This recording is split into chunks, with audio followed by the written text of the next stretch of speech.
Hey, I thought this was an interesting passage here. Okay. All right. He's talking about writing advice. Right? Don't mind the element of imitativeness, right, in italics, which is inevitable at the start. The only way to begin to acquire a good style is to copy those who seem to be saying about what you want to say. That's the way I did it myself. Copied Poe and Dunsany until their styles fused into something at least outwardly original. Right? Um, see, you will note that I have sought extreme simplicity, cutting out all the words and constructions which primarily suggest prose and confining the text as far as possible to the simple, familiar, largely Saxon words which we associate with poetry, which are especially prominent in the King James Bible, Dunsany's chief model. I have also tried to improve the rhythm. Okay, that's interesting. That's very black metalish, right? Talk about segue right there.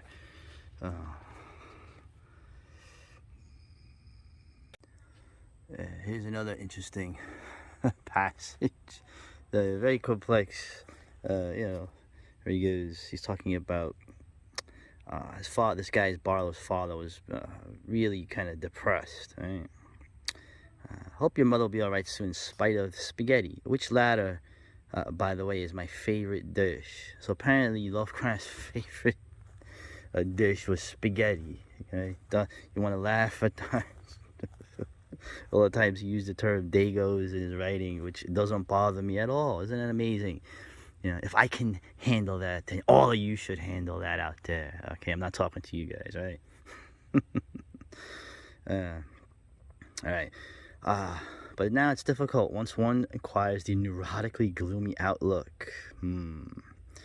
Okay, he's thinking maybe psychology will help, but obviously we know how that works. In general, I think some intense external interest is the best thing for persons melancholically inclined. Something to keep their consciousness fixed on objective things and to forestall the introspection on which the trouble usually hinges. The problem, of course, is to establish and maintain such interest. Right? Yeah, well, yeah, exactly. And the best therapy is work, right? Yeah. I think I'll read one more passage from this, and I'll probably just read it instead of pointing at the pictures.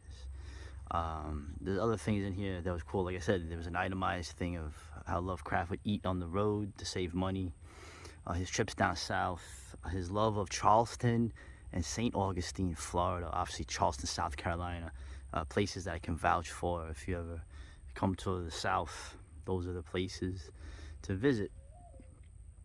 The beauty of it, the oldness of it, the gothicness of it, I guess you'd say, the history of it.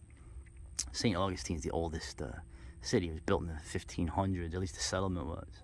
But and other things too. Like I mentioned, he hated seafood. You can imagine trying to eat scungili or calamar, right? But he loves spaghetti. Yeah, I'll read this here about the politics. Like I said, this socialist Lovecraft. Oh, it's like, yeah, he was coming around, right? Well, I mean, obviously, I have some ideas that are socialist. I know, but actually, I don't. At this point, it's all doesn't matter. None of that stuff matters anymore. We're going back to the real traditions, the old traditions. We're just waiting for this thing to finish the last act here, which unfortunately may not be till after we're gone, but we'll see what happens. But enough of me. Let me just read from here. Okay. Let's see. He's talking about the 1890s, right? How much the period I would like he thought was already too modern. The I guess you'd say the late Victorian period, right? You can still see such messes in the Theodore Roosevelt birthplace in New York, right? Or the Dooley Mansion, right? The particular kind of culture which created and tolerated this kind of thing was certainly hollow and meaningless to the last degree. All right, that's interesting. So Lovecraft does not like the time period I like, the time period he was born in. Oh. Actually, that makes sense. He wanted to go back further than that. He wanted to go back to the 18th century, okay, which makes sense.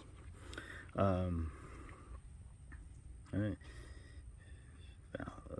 Still retains empty concepts of value, hinging on finances, manners, and customs, and artificial attitudes.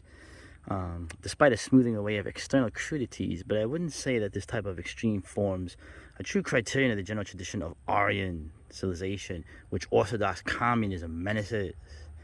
Infinitely deeper than all this puerile and egocentric froth run certain currents of deep Western European feelings, which are really founded in truth and the natural instincts of Aryan mankind. Elements like pure scientific zeal, love of sheer beauty for its own sake, delight in identifying oneself with the time stream, insistence on freedom and personal unbrokenness in thought and taste and act, loyalty to accustomed patterns of environment and folkways, so far as these are consistent with reason, insistence on intellectual and aesthetic standards as high as any members, not necessarily all members, of the race can practically maintain, and various other racial qualities, which, although in no way connected with the precise nature of the economic order, are ruthlessly attacked or dismissed by the radical theorists of Belknap's school. That's one of his buddies who was like, Mr. Red. I maintain that life would not be worth living without these natural cultural elements, which belong to us just as much as our language and our characteristic type of physiognomy.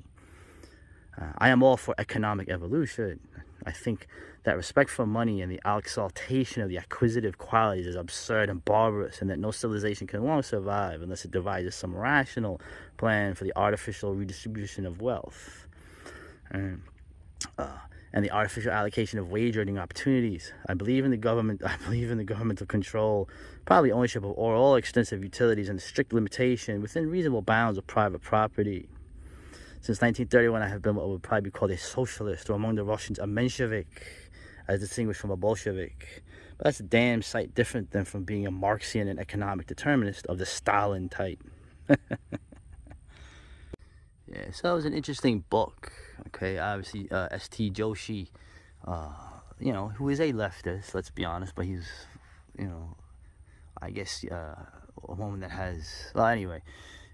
He gleefully likes that Lovecraft was looking at socialism and governmental control and whatnot. It actually makes sense as an aristocrat of the mind. You always have the idea of money, and I don't disagree with some of the stuff that was in there. But of course, the irony, is that it all doesn't matter now. And I could say the biggest critique I have of Lovecraft, if anything, okay, is and this may sound controversial, is his uppercase Aryan thing, okay? Not the way you think I'm saying, okay? Like I keep saying, I'm made up of, one half rival of his beloved Britain, and the other half the dirty Dagos that were filling up Providence to work for cheap labor. For the Yankees that he detests, okay, he always critiques that Yankee mentality that he thinks is not the true Aryan mentality. That's fine. But the problem I have is that his faith that the Nordic type would, solve these problems and never be disloyal or betray itself. Well, that has been borne out to be obviously not the case. I can't think of any group in the history of this planet that has unfortunately not been disloyal to itself, or should I say more accurately, a very Aryan hierarchical sense, right? We believe in hierarchy. I hear this all the time.